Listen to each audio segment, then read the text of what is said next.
Signor Presidente, onorevoli deputati, a nome del Governo, autorizzata dal Consiglio dei Ministri, pongo la questione di fiducia sull'approvazione. Mi perdoni Ministro, colleghi, per favore. Allora, mi perdoni Ministro.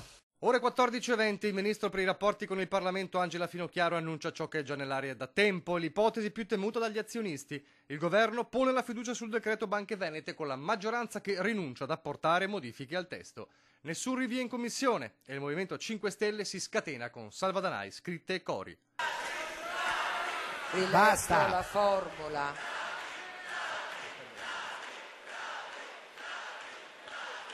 Colleghi, per favore.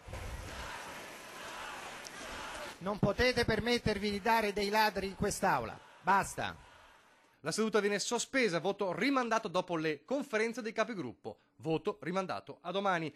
Il dado è tratto, il decreto resta così com'è e la richiesta di modificarlo per ottenere maggiori garanzie sui rimborsi agli azionisti traditi svanisce. Pioggia di critiche sull'esecutivo da più parti.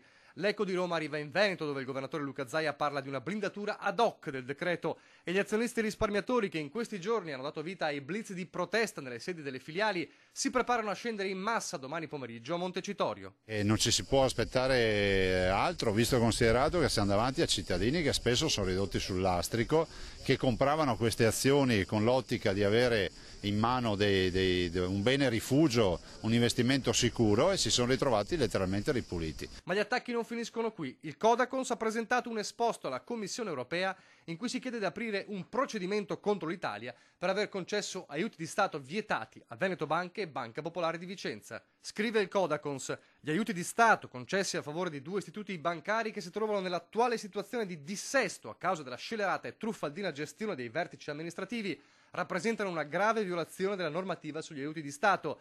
La Commissione avrebbe dovuto valutare non solo le dichiarazioni delle autorità di vigilanza, ma tenere conto anche delle indagini penali in corso.